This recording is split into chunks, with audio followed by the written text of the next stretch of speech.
Guys, welcome back to mood and food. और हम आज आपके लिए लेके आए हैं एक हटके रेसिपी जिसका नाम है रोस्टेड वेजिटेबल इन पेपरिका सॉस। ये देखने के साथ साथ खाने में भी बहुत टेस्टी और बनाने में बहुत ही आसान है और प्लस ये आपके बच्चों को बहुत पसंद आएगा। बच्चों को नॉर्मली वेजिटेबल्स खाना बिल्कुल पसंद नहीं होता, पर वाइट सॉस सबको बहुत पसंद होता है, तो आप इसमें मन चाहा वेजिटेबल डाल के बच्चों को सर्व कर सकते हो। अगर आपको मेरी ये रेसिपी पसंद आए तो मेरे चैनल को लाइक और सब्सक्राइब करना ना भूलें। सबसे पहले हम वेजिटेबल्स को सौटे करेंगे। उसके लिए हम पैन में 1 चम्मच बटर और उसमें थोड़ा सा तेल डाल देंगे। ऐसा हमने इसलिए किया है जिससे हमारा बटर जले नहीं।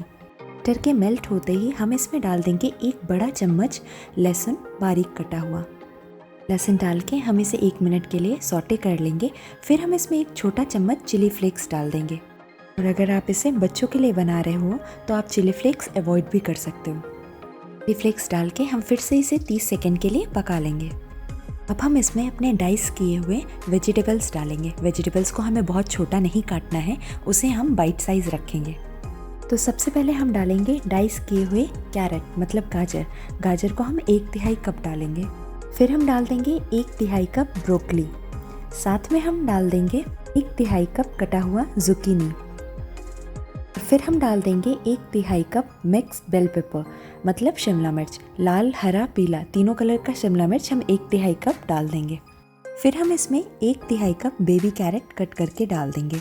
और अगर आप चाहें तो इसमें आप मशरूम भी ऐड कर सकते हैं। सारी सब्जियों को डाल के हम इसे हाई फ्लेम पे 4 से 5 मिनट के लिए पका लेंगे। हमें सारी सब्जियां बहुत ज़्यादा नहीं पकानी, इसमें थोड़ा सा क्रंच रहना चाहिए।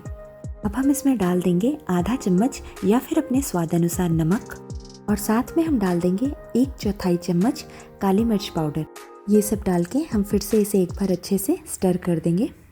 4 से 5 मिनट हो चुके हैं, हमारी सब्जियां अच्छे से टॉस हो चुकी हैं। हम सब्जियों को निकाल के अलग रख लेंगे। अब हम पेपरिका सॉस तैयार करेंगे। ये काफ़ी हद तक हमारे वाइट सॉस की तरह होगा, बट इसमें चीज़ नहीं पड़ेगा। पेपरिका सॉस बनाने के लिए हम सबसे पहले लेंगे 2 चम्मच बटर। ऐसे ही हमारा बटर पिघलना शुरू करेगा, हम इसमें 2 बड़े चम्मच मैदा डाल देंगे। मैदा डाल के हम इसे लो फ्लेम पे 2 से 3 मिनट के लिए भून लेंगे। मैदा के अच्छे से भुन जाने के बाद अब हम इसमें दूध डाल देंगे। दूध हम थोड़ा थोड़ा करके 600 मिलीलीटर डालेंगे। दूध को हम थोड़ा थोड़ा करके इसलिए डालेंगे जिससे इसमें लम्स ना बने। अगर हम इकट्ठा डाल देंगे तो मैदा इसमें अच्छे से घुलेगा नहीं और हमारी ग्रेवी में लम्स आ जाएगा। तो दूध को हमें डालने के साथ साथ इसे अच्छे से मिक्स करते जाना है जिससे इसमें कोई लम्स ना पड़े।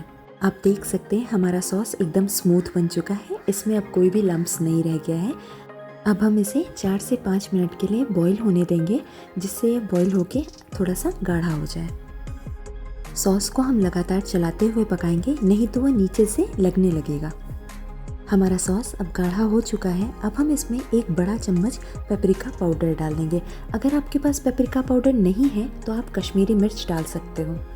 फिर हम इसमें 1 चुटकी जायफल पाउडर डाल देंगे। अगर आपके पास जायफल हो तो आप उसे ग्रेट करके डाल सकते हो। हमें जायफल को ज़्यादा नहीं डालना है, सिर्फ 1 चुटकी डालना है। और साथ में हम 1 चुटकी काली मिर्च पाउडर भी डाल देंगे। ये सारी चीज़ें डाल के हम इसे अच्छे से मिक्स कर देंगे जिससे ये ग्रेवी में अच्छे से मिक्स हो जाए और अपना एक कलर छोड़ दे। अच्छे से मिक्स होने के बाद हम इसे 1 से 2 मिनट के लिए और पका लेंगे। हमें फ्लेम को लो ही रखना है, उसे हाई पे नहीं लाना है। अब हम इसमें अपना पहले से सौटे किया हुआ वेजिटेबल्स डाल देंगे और साथ में हम इसमें डाल देंगे 150 ग्राम क्यूब किया हुआ पनीर। सारी सब्जियां और पनीर डाल के हम इसे हल्के हाथ से मिक्स कर देंगे और फिर हम इसे 1 से 2 मिनट के लिए धीमी आंच पे पका लेंगे।